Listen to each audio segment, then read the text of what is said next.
I'm going to just jump straight on into the next session, which is looking at actually a bit of a case study as to how Rotageek and Gap have worked together to create some really fantastic results, all about getting the right people in the right place. So I'm going to bring up the expert panel and I'm going to let them introduce themselves in just a second. So moderating and chairing the session is Nick Pendleton. So up comes Nick. Nick is an angel investor and on the board at Rotageek. Got Marcus Davidson, who's just coming up. He's a senior operations manager at Gap. We've got Daniel Chamberlain, who is head of data science at Rotageek, and also David Payne, returning once again to the virtual stage here at Retail Transformation Live. And David Payne is the Chief Product Officer at Rotageek. Sorry about that. Super. So I think David's just coming on. Hello. Hi. And we've got Marcus as well, although I can't see him. There we go. Yes. Super. Here, Oliver. Well, let me pass the baton over to you, Nick. Okay. Thank you. That was a really interesting last session. So thanks for organising that, Oliver. So hi, everyone. I don't know about you, but I always find case studies, talking to real customers about real things, is the most valuable sessions in most conferences. And we've got one for you today. So we'll quickly introduce ourselves, and then we'll get into the detail. But just to confirm you're in the right place, this is actually about, well, it's titled Right People, Right Place, and I'd probably add right time to that as well. How Gap stores in Europe revolutionised employee and customer experience by ditching traditional rotas. Does sound potentially quite a dry topic, but I promise you it's not. So we're going to cover a few things. So how Gap and Rotageek together evaluated whether a data-driven schedule would add value to the organisation, the steps along the journey to understand actually how a rota that you don't create yourselves adds value, what happened in terms of rollout and with store colleagues, and did it deliver results. This is a panel discussion. There's an option for some Q&A at the end. So remember, at the bottom of your screen, you will have the option to press that Q&A and post questions. What I'll try and do is monitor those and ask a few at the end, because we are live. And you can actually vote on the questions you like. So the ones you vote on get to the top of the list. But to reassure you, if we don't have the time, all the questions will be captured and we will answer them. We'll have some homework and answer them afterwards. So, shall we get on with the introductions? A little bit on just your roles and previous background, ideally sort of 30 to 40 seconds each. Marcus, can I hand over to you first? Of course. So I'm Marcus Davidson. I'm the Senior Operations Manager for Gap. Been with Gap for about 2 years, mainly looking after all traditional operations, but also customer experience in the stores across Europe. Prior to Gap, I worked for Coach New York in a similar role across Europe, so looking after the stores there. Prior to that, I worked for Superdry in a global role, supporting the US, Europe, and the UK. And very similar backgrounds. I came from stores, so I've grown up in stores, and I've gone through from the Saturday person through to store management into head office role. And I've tried to keep connected to that whenever I do anything within my role. And that's me. Thank you. Dare I ask, is that a Gap top you're wearing today? Or it is a Gap shirt, yes. Brilliant. Excellent. Excellent. Thank you. Dan, over to you. Can you? Yeah, hi, everyone. I'm Dan Chamberlain. I'm head of data science at Rotageek. I did my master's in computer science at MIT, and I work on the data-driven scheduling side. So how do we forecast demand and generate automatic schedules in an efficient way? Thank you. And David? Hi, guys. David Payne. I'm the Chief Product Officer at Rotageek, a role I've been doing for about a year, and I've been at Rotageek in total for about 4 years. I spent my first 3 years building up the customer side of our company. Yeah, about a year ago, transitioned over to looking after product kind of vision and priorities. Prior to that, I've been at McKinsey and then a stock market analyst focused on the supermarket sector. Great, and I guess for completeness, I should quickly introduce myself. So it's Nick Pendleton. I've got a background working in blue chips, consulting and entrepreneurial areas across a number of sectors. Now I advise, run and invest. So I put my money where my mouth is, and I'm an active angel investing in transformational tech businesses.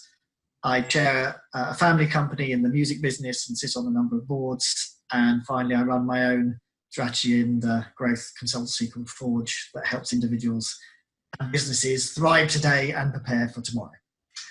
Okay, so the session I've split into three chunks. Let's do a little bit of before, during, after. Although of course we're not really after. We're still living through it.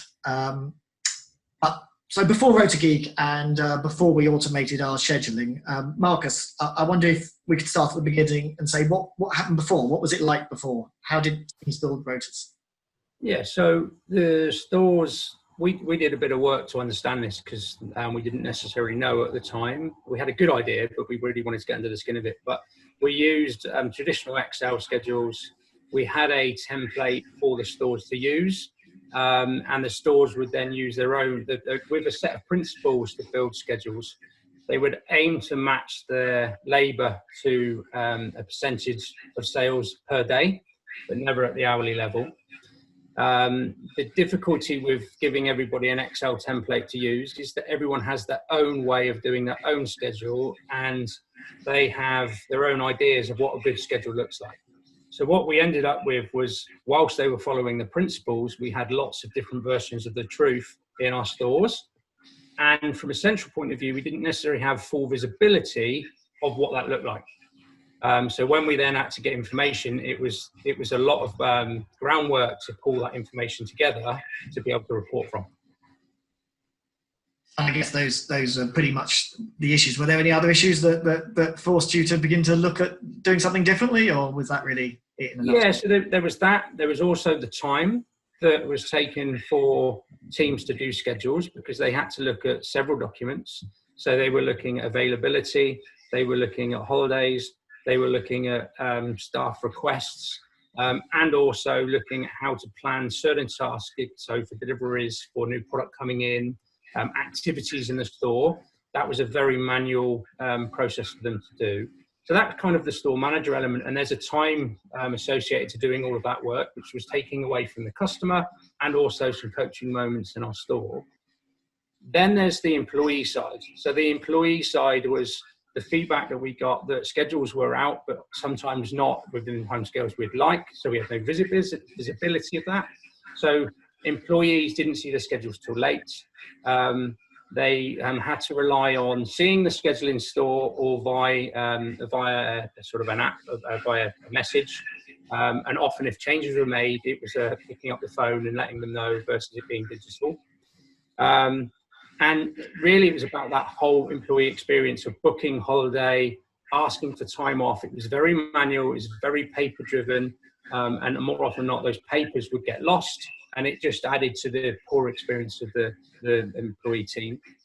The other part, I suppose, was around being able to simply report and be able to pull stuff together to actually then make business decisions.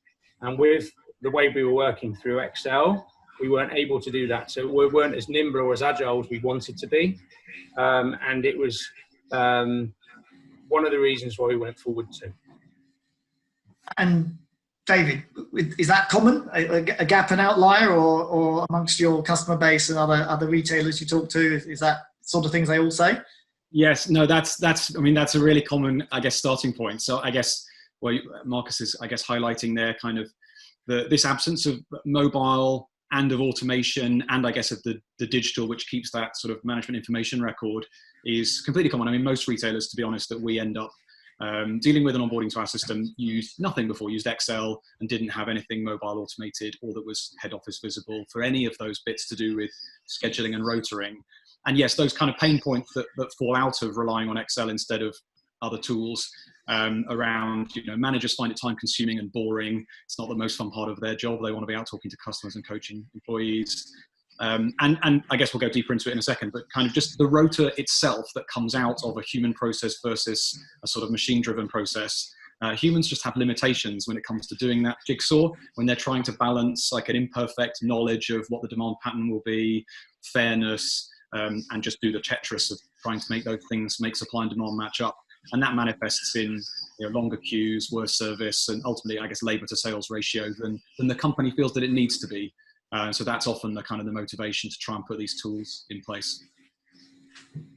I guess that gives a question for you, Dan, I guess, as a data scientist. So as humans, we like to think we're pretty smart at taking account of all the factors and scheduling people, but why does an auto scheduler or an algorithm do it better? Yeah, so I guess maybe there's two comparisons here. One is sort of Rotageek's autoscheduler to a manager. And so, humans are good at looking at patterns and sort of dealing with consistency. But in the retail shop, things are always changing. So, 1 week you might have more demand, you might have less demand. 2 of your employees might be on holiday 1 week and not the next. And dealing with those changing things week on week just means that David, said it's a jigsaw, but it's an always changing jigsaw. So you can't solve it once and then have a solution that lasts forever. And so that's just too mentally taxing. I guess in comparison to sort of the other auto scheduling products that some of our competitors provide, we do something special. And so we create and assign shifts as part of a joint optimization process. So when they optimize, they do one of two things. So they take manager predefined shifts and allocate them to the colleagues that exist, or they separately create shifts and then assign them. And both of these suffer from flaws. The first, your schedule can be no better than the shifts the manager created in advance.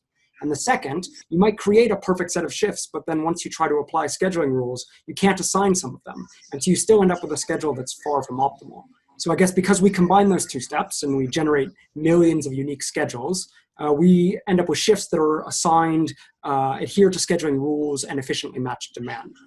And I guess I can't delve into the algorithm too much in this setting, just because I could talk forever about it. But if anyone wants to hear more, ask in the Q&A or reach out to me after, and I'm happy to talk your ear off about it. So a data scientist would say that sort of thing, but in reality, when we test it in the real world, I guess first, Dan, you can defend yourself, and then Marcus wouldn't mind your view as an independent witness. How do we prove it actually does outperform us humans? Yes, I'll talk generally about metrics and then let Marcus talk specifically about what we saw at Gap. So we use two key metrics. So the first one is the number of sort of violations of legal and schedule rules that an employer may have. And the second is efficiency of match to demand. And I guess almost universally when we go to clients, we see some level of violation of their scheduling rules. And that's because these rules are complex and managers maybe don't have the tools that alert them to when they're violating them. I guess an example might be the EWTD minimum rest requirement or, individual employee availability. It's very hard to keep all that in your mind when generating a schedule. And then the second bit is, schedule efficiency. So how closely you match demand. And what we see is that managers tend to understaff at peaks because they can't possibly get shifts to start and end in an efficient enough pattern to hit the peak of demand. And then they also overstaff on the sort of the sides of those peaks when demand quickly drops off. And so we see that sort of across retailers. Maybe I'll let Marcus talk about what was at Gap. So was this the story you were told, Marcus? And how did you sort of validate whether you thought it was true? Yeah, that was the story we were told. And we were super interested to find out if that was going to be the case. So what we did initially is we called it a pilot, and then we went into a trial. So they're two different things, but the pilot was around sharing some data with yourselves. And that was based on 6 stores, 4 being our specialty, we call them specialty, they're retail stores, 2 being outlets, so different shapes, sizes. We gave their availability, basically the schedules for those periods, and all of the information to help you run it through the auto scheduling process. And what it turned out is we were actually quite good at scheduling before. So on a day base, we were actually quite good. We were actually matching quite high. But when it went through the auto scheduling tool, it was able to beat it by 11 percentage points, 11.3, I think it was. And that was able to then match on the day by about 95%.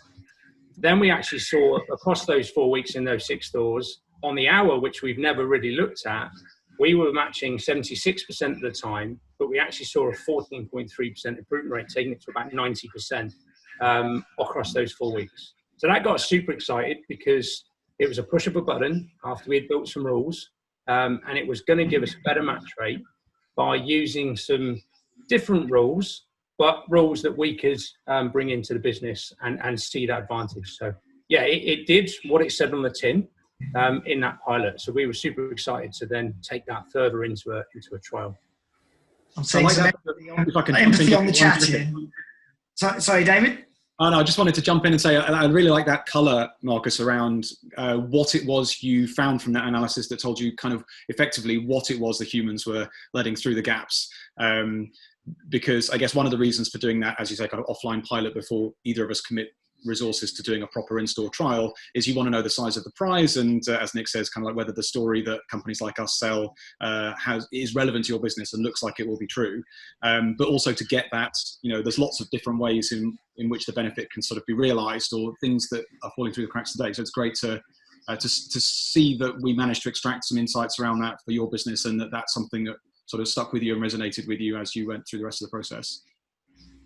100%. I was just saying we're getting on the chat a bit of empathy, saying that a number of other people have gone through this painful process. So you're not alone, Marcus. You're not alone. Okay, so let's get into the journey in terms of what we did next and how it affected people.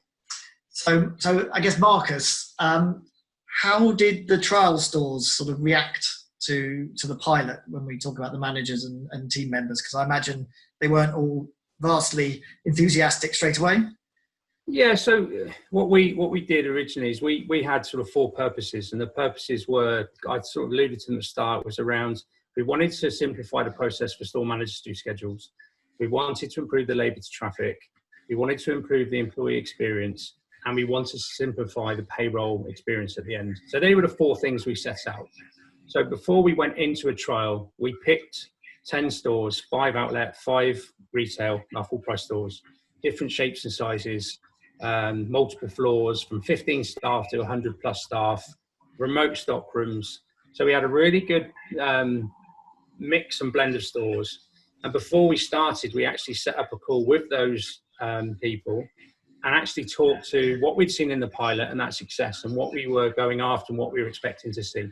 So it was really giving them some real clear insight into what we wanted to do, but it was very two-way. So it was very much, this is what we want to do, but we need your feedback. We need you to tell us what works, what doesn't work, so we can be agile and move quickly and change it to shape for our business. And that's what the partnership with yourselves was amazing, because we were able to come with recommendations and twitch and move really quickly, which then shaped that tool to become as successful as it was. And then the tool started to sell itself in some respects, because they started to see that it would do what it would do, and they started to then believe and trust. And in that trial, we built quite a lot of trust through the managers and the employees, who then helped us later on, which we can talk about later on, in selling the dream, if you like, or telling people how it worked and what it did for them. So yeah, it was really successful in that sense. Were they volunteers or victims, Marcus? Did you choose them, or did they put their hand up? There was an element of choosing, but chosen for the right reasons. So being in a store for a while, experienced, we knew that they would give us the feedback we needed. So chosen, or selected, I should say, based on a set of principles that we had, but also the types of stores too. We wanted to make sure we got that selection of stores, and that we had district managers in place that oversaw those stores that would be able to support it in the right way as well. And anything particularly surprised you initially that you weren't expecting when you were piloting it? Yeah, so there were a few things that were different, right? So before we used to schedule with 4-hour shifts and 8-hour shifts. That was pretty much what we stuck to. And we scheduled on the hour or on the half hour. And they then used the traffic by hour report to try and build their schedules the best they were. But there were a few differences. So we had 2 types of shifts. In the new world, it was multiple shifts between 4 and 10 hours. we had different start times. So it was on 15 minutes. So on the hour, quarter past the hour, quarter to the hour. So there was a difference there. And then just because of the way schedules were done, people did the same shift every week. Now the tool would then not look at that and would look at skills and move people where the demand was. So there was 3 things that we were really keen to monitor with our employees, is how that felt, and whether that was going to be very different because they had potentially longer or shorter shifts, different start times, and working with different people. So quite a change. Yeah, real combination, and we weren't sure how that was going to land. So we launched it and went brave and just did everything and let the brakes off. And then we were keen to then learn how that went through visits, work group sessions with the employees, the teams, and also the store managers, to really get a feel for what it was doing for them. Wow, we talked earlier about one of the themes is being brave in this this conference, and that was brave. David, I guess in terms of general, how do you actually get, say, the managers to be brave as well and trust a rota that they haven't built themselves? It's a great question. So we did some work in the training that we did in the trial with HR, and it was around having an open mindset, looking at change curve and understanding where you could go on that change curve, and really looking at behaviors that you show when you're at certain parts. So you could recognize where you were, you would then be able to recognize where your team were to help them coach through. So we did a lot of support from a HR perspective in terms of the change that was going to happen. But we didn't necessarily do that in the trial. We did this more when we went into the rollout, because we learned quite quickly in the trial that was definitely needed and definitely needed to support. And we also learned quite quickly on in the trial that the district manager played a really key role to really bringing it to life and being able to support those store managers along that journey, as well as us from a central point of view. So there were some real quick learns, and then that helped us build our training as well, because we evolved the training plan to be a lot more hours in the training to make sure they could adopt it and understand it. I guess, David, in general, for Rotageek's experience, would that common, or was there things that you think they should have done or shouldn't have done?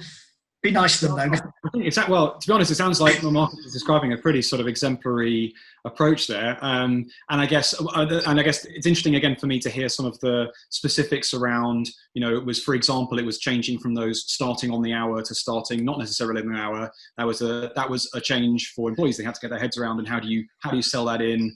What are the upsides? What are the downsides? And I guess some of that process you were describing, Marcus, around kind of with your pilot group, you want to be really iterative. And I guess it's supposed to be one of the advantages of working with a sort of small modern technology company like ourselves, that we can do that with you pretty well. But you want to be iterative because you probably haven't captured everything that real humans, real employees think when you've done discovery and documentation. So you learn it in that pilot, and you want to be able to change things so that what you come back to them with the next day is better, and reconfigure the system to do that. So that iterative step with your pilot users, followed by, I guess, properly using them as champions through the district managers and the store managers. You've got a bunch of people who've been through that journey, and now they can exemplify the change and champion it and communicate it to others. So those are definitely 2 things that we would always kind of recommend, and I think sounds like they helped a lot in ensuring there was a success here. I guess in terms of getting people to trust a rota they didn't build, or sort of trust automation, the main things we would normally say are, firstly, I guess it's just about aligning on outcomes, because store managers, who obviously they're the primary sort of participant in an automated rota, it's their process that changes. They have an interest in conversion in their store going up, and in customer satisfaction in their store going up. So if you're aligned on that outcome, and there's belief that this technology does enable a better outcome on those dimensions, then you ought to be able to bring them with you, reasonably easily. And the other thing, I guess, we talked about the difficulty of the jigsaw for a human, and one of the things that we often find makes it hard, one of the traps people fall into when they're manually making rotas, is that conflict between optimal from a sort of supply and demand conversion perspective, and fair or workable, or just exactly what I'm being asked for by my frontline employees. And they are sometimes in conflict. but often they're in conflict because people have really sort of rigid or sort of custom expectations of what fair looks like, and on a sort of at a slightly higher level, actually the algorithm will generally be better at fairness as well as optimization than the human would. It's another thing that comes out better from the maths, I guess. So again, sort of as long as you've got the right rules and you're capturing and communicating that in the right way, there should be some really direct wins for managers in terms of their direct interactions with their employees, as well as better outcomes in their store. I guess that leads quite nicely, Dan, across to, well, how do we mark the homework? How do we measure during that sort of trial to say, yes, it worked? Yeah, definitely. And then over to Marcus.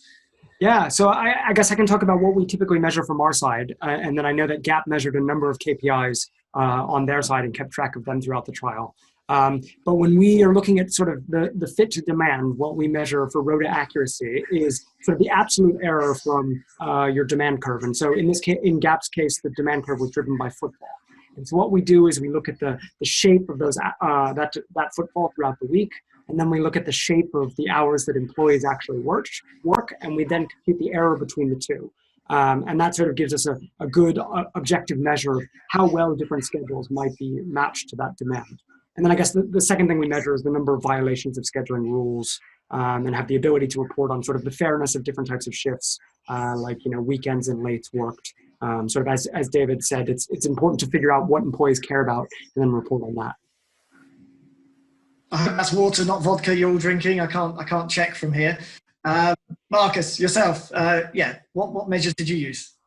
So there was the first, those 4 measures that we had in the purpose. So that, just going back and again, that's the reducing the time in creating schedules tick, improve labour to traffic tick, and that's an important one. So Daniel just mentioned it, it's about that match rate. We were told that it would match rate at 90%. So that was our goal. That was what we wanted all our schedules to be. So we wanted the store managers to trust the tool, allow the tool to do it. And when we ran the schedules in that trial and also into rollout, you can see it gets to that, no problems. It's when people start making changes and amendments, that's when it starts to go wrong. So trust the tool and stick to that.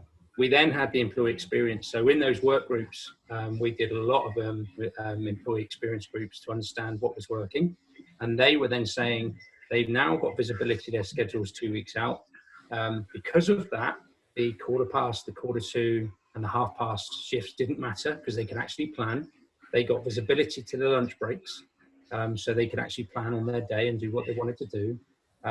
They actually were working with other people in store, not just the same person they've always worked for the last 5 years, and it felt more encompassing and a better environment. Yeah. So massive tick on the employee experience. Then the simplifying of the payroll process at the end of the week, one version of the truth, simple, tick. But alongside that, we did some other things as well. We measured KPIs, so we were looking at multiple KPIs, but if we looked at the average basket and conversion, when we saw a match rate of 90%, we saw good adoption in those. We also looked at the customer experience. So the customer experience, the customer was telling us when we had a 90% match rate, we actually had a better NPS score. So we had an improvement in our customer feedback. And also we were able to now not only look retrospectively at all of this, we could see ahead. So we could see the match rate in 2 weeks, whether a schedule would plan correctly for a bank holiday weekend, or we were able to make those changes before the event, thus giving us better traction in all of those sections. So yeah, we saw big ticks in all of those areas. That's quite broad, isn't it? That's quite a lot of broad measures you looked at. Yeah. But it was always those key 4 purposes that we were going after. It was never about the KPIs. It was never really, it was all about the employee experience and the manager. That was what we were going after. But those other things came with it, and it's been really good to see. I guess probably one of my biases would be when you think about putting in a automated system, you're thinking it's for the benefit of head office and for monitoring people and sort of top down. So I guess it'd be worth saying a few more words about the front line and the people's experience, because yes, I think our biases would be this would be seen as not necessarily positive. So yeah, could you just touch on the people's perspective in terms of managers, say store colleagues, and also for head, what difference does it make to them? The store managers were welcoming of it because it was taking us forward and taking us away from the manual Excel process. But we had quite a bit of feedback from store managers. They were saving time doing their schedules. Once they trusted the tool, they were getting better schedules, which meant they were actually seeing better performance in store at times, but not necessarily better performance, but more people at the right time, so the customer experience was better, which meant their store ran better because it stayed tidier, it was etc. Their admin time went down massively because they didn't need to deal with any of those holiday requests, leave requests, etc. And they also took some pressure off them, the feedback we got from the managers around some of the rules that we've talked about. So the 11-hour break between the day, the rest days between the weeks, that was all taken care of and they didn't need to worry about it. So the auto schedule did that for them. So they pressed the button, they got a schedule, they could get on with their week and everyone had their schedule. So the managers loved it. There were some points that the managers picked up. We worked on those and they're all now brilliant. So it's great. On the employee experience side, that's the biggest shining star. They got an app. They can see their schedules. They can see when they're working. They can see when their lunch is. They can see who they're working with. They can request holiday when they're at home and able to book their own flights. They can ask for it there and then, and it can be instant. So it's taken us from very slow process through, but the experience of the teams is brilliant. And if you go into any of the stores and ask them, they'll talk to it. They actually love the app and they love the fact that the way it works and the visibility they've got. So yeah, a lot of this was about that for us, and it was about the employee experience surveys that we've done previously. That's reassuring. That's definitely reassuring to hear. Thank you for there's a few questions coming in and a few chat comments as well. I guess while we're talking about the app, just a quick question: is it branded Gap or Rotageek, or how is that handled? It is branded Rotageek. So we call it Gap Scheduler with Rotageek, or in partnership with Rotageek, but it is branded Rotageek. So they see it as Rotageek, and it's got a nice happy smiley face on it, and if it's sunny, it's got the sun on it. So it's quite a nice look and feel. I think it had a Christmas hat on at Christmas, so it's good, and it's the stuff we like to see for our teams because it keeps it fresh. So yeah. There was during the trial we had a new version of the app, and that was feedback that we got in the trial. New app came out, and the app was a cleaner version. The look of it and the feel of it was amazing. So it kind of changed the step in our trial, and then it's gone strength to strength within the role. So I guess the third phase of the conversation is around did it deliver the business and the operation? Because it sounds like, thank goodness, it was good for the people. David, I guess turning to you at the moment, in a typical client, what sort of impact would we expect? And let's check with Marcus what he found.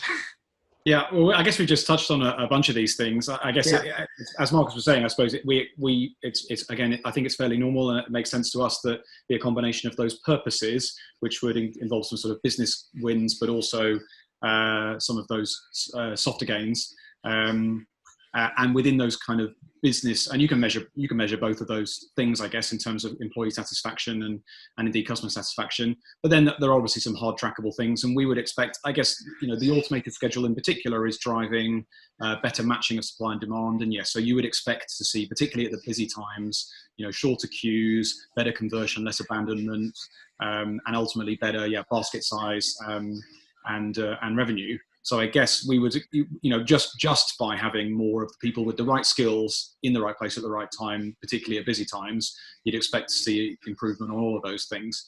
And I guess that you mentioned your metric from the analysis that we did up front, Marcus, around 11% better, essentially better matching, mathematically speaking, between supply and demand from manual rotas to automated rotas.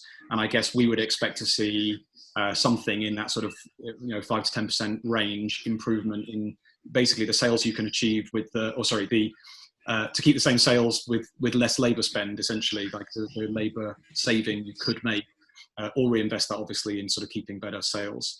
So we would expect to see that kind of captured either way, and you can measure it in sort of either of those ways.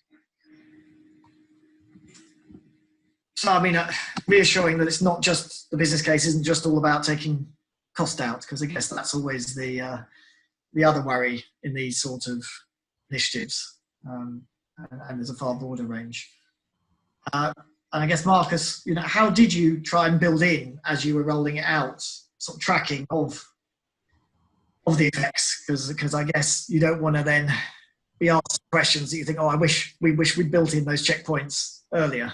Yeah. So we had the purpose. I wouldn't go over those. We've kind of covered that, but we then had we were looking at several KPIs, and we measured it in certain ways. So we had pre and post. So we had a set of stores that were sort of partner stores, so buddy stores. So store A would be matched with another store, and they would also be matched to the rest of the fleet. So that would be pre and then post. So each week we would have a set of results that would say store A against its buddy store, against rest of fleet, how is it performing in all of the KPIs? That would have been the size of basket, units of basket, conversion rate, all of the KPIs you'd expect to see. And we did that against the rest of the fleet who didn't have the tool. Stores that were comparable in size, footfall, turnover. And then we compared to see when we had a good match rate, what were the KPIs telling us? And when we saw a good match rate, we saw positive KPIs. I can't go into what we saw, but I can say that they were positive, and we were happy that if we matched well, we would see good results within those KPIs. Brilliant, thank you. I see we've got a few questions, so I'd like to leave a little bit of time for the questions, but I guess, Marcus, take us out of our suspense. Can you share what the sort of size of some of the benefits were that you've managed to realise through deploying it? I'm not able to say exactly what they were, unfortunately. Yeah. Can you give us any clues on? I can go on. We had in our customer feedback, we saw a sort of 7 percentage point swing. I can't go into specific KPIs, but our customers were telling us 7 percentage points were better service than we had, and our KPIs were good. They were positive, but they weren't the front runner for why we did what we did. It was around the experience. It was around the reduction, the making things simpler, and having visibility. So, yeah. Okay, thank you. I understand the dilemma you have there. I guess, Dan, what you could say is you had a modelled outcome initially, I guess, before we did anything, and then we did something. And how did they compare? Did what we expect happen? Yeah, in short, yes. I mean, I think the big difference between the proof of concept and the actual trial is that the proof of concept has sort of the baseline gap data and not necessarily any of the scheduling rules that you uncover in that iterative process of testing it in a number of stores. And so then once we implemented all of those scheduling rules, the algorithm was still powerful enough to deliver sort of the same optimization benefit we predicted initially, while still adhering to the sort of the set of rules that Gap asked for. Thank you. And I guess, Marcus, I should sort of close this part just by asking the inevitable COVID question. I mean, do you see that a tool like this is more or less important in a post-COVID world? I think it's still quite early to know. However, there are some benefits of having a digital schedule. One, you've got visibility of who's worked where and when and who with.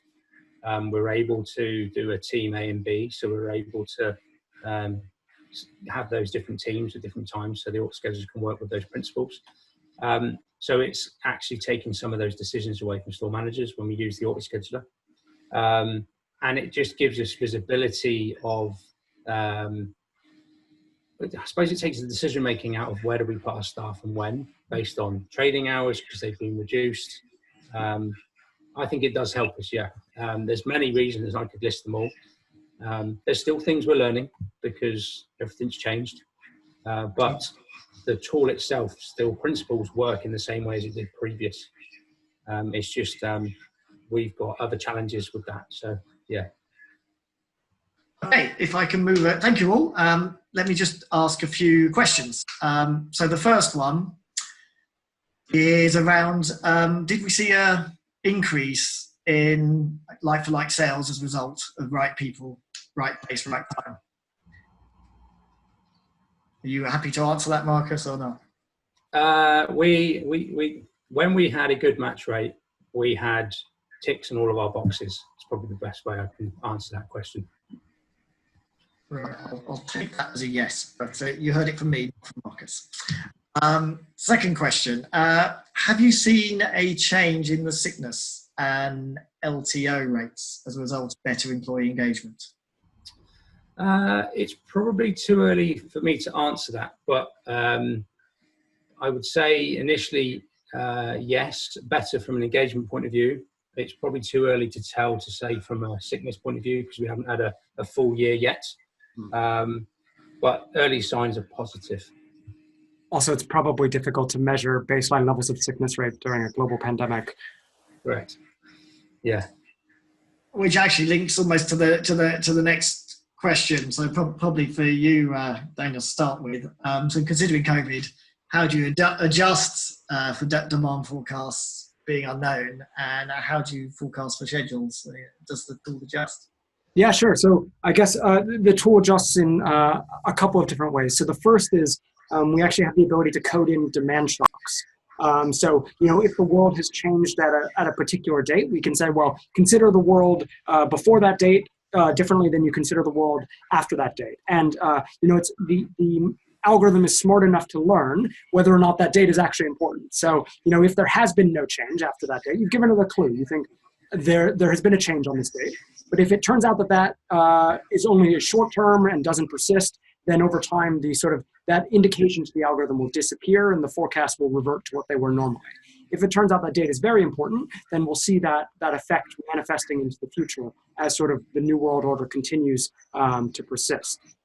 And then I guess we always have the ability to sort of macro scale. So if you think the shape of the week is going to be effectively the same and won't change, you can say, I want to spend 50% fewer hours than before because I think I'm going to have many fewer people in shops. And so that's sort of the ability for a manager or a head office to override the sort of the predictive functionality of the system. And when used in that way, you can then still generate an automatic schedule that adheres to sort of the best predictive capabilities of the algorithm and the human. Thank you. We're running pretty much towards the end of the session. There's one question. I'll be fair, and David, can I share this question with you? What about the future of scheduling? What are you guys looking to tackle going forward? Do you still have a job, or can you just relax now and leave it? Built it now, we can, yeah. It's no, and I guess I'm sort of tempted to pick it up with respect of sort of some of the things we've been talking about, and things like COVID, and as the world becomes less predictable in some ways, and we have people trying to solve new problems in different ways. But I guess, there's a bunch of things I could refer to, I guess, but some highlights, I guess, of our roadmap and where we think we will go with our product. So I guess rescheduling is a kind of key feature area that we're going to be building over the next few months. So this idea that at the moment, I guess, lots of automated scheduling, you're doing it when you make your rota on a green field for the first time, potentially 3 or 4 weeks out into the future. And once you've published that to your employees, your colleagues, you don't have total freedom to just rip it up and start again if, for example, your picture of demand changes in that time, or somebody joins the team or leaves the team, or anything like that. But you'll still have some freedom, and particularly it's around the things what your colleagues are scheduled to do when they're at work. So without changing their schedule in terms of when they're supposed to be at work, changing when their breaks are and what tasks they start and finish at certain times intraday, for example, will be often a key lever to pull. And effectively, managers do that on the spot in stores anyway. But if we can build that dimension into the tool as well, then we've made it more useful at short notice on the day and as a sort of floor management tool, as well as rota making, 3-4 weeks out. So that's a key area. I guess another key area is Marcus talked about sort of some of the bits that Gap employees had liked about going mobile, getting quick responses on their leave requests and knowing their schedule and that sort of thing. I guess relative to doing things on Excel, we think having a mobile app like ours is a sort of, it's a step up. But there's some things that we don't yet do for employees in the mobile app that we think will be really exciting. I'm not sure anybody does really, is kind of around the ability to enter preferences around how they work in a really dynamic and ad hoc way, that can be factored into to things like the algorithm, without sort of distorting fairness or it being a binary, I'm available, unavailable. There's often a freedom managers and employers don't want to give to their employees. So building that kind of preferences framework into the mobile interaction with employees, we think is going to be really exciting. And then I guess beyond that, it's around, Marcus has talked about some of the sort of the data, that changing the way you schedule, what metrics of the business we influence, and also we've talked a bit about metrics from the business that we ingest, because it helps us forecast the future and be reactive to conditions and that kind of thing. And I guess through the sort of analytics and dashboarding side of things, we think again we can make our tool a more powerful sort of floor management tool, and essentially lead managers through assisted decision making based on a range of factors, not just forecasts from a while ago. So I guess those are sort of 2 or 3 areas that we're particularly excited about in the coming months, and I think sort of relevant to some of the things we just heard about in this GAP deployment, and also some of the ways in which the world is changing right now around COVID. I'm sure we could talk about this all day. Sorry, go on, Nick. I'm sure we could talk about it all day, but Oliver, you have the rest of the conference to run. So can I just thank all of our panel members for being gracious with their time and sharing as much information as they can. If I just quickly wrap up. So for me, really, I think this isn't about technology for its own sake. It's about a clear ROI, ease of implementation, and measuring some metrics that matter. It's important to choose the right partner along the journey because you're having to work together. And I guess it's more important than ever to be smart about how we schedule our stuff going forward. If you do want to find out any more, I know, Oliver, on the Retail Live website, I think there's a white paper for downloading, is there, that talks about better staff scheduling and how to improve employee wellbeing, engagement, and retention as a part of it. Yes, absolutely. There is, and there's also the opportunity. Obviously, it's been a very passionate debate with lots of questions and so on. So if there is something burning that you want to reach out and speak to the team at Rotageek about, there is a book meeting session, so you can go on, find yourself a time that's suitable for your diary, and continue on the conversation, perhaps on a little more private level, which could be more useful if you're really seriously considering the benefits and opportunities of going down this path.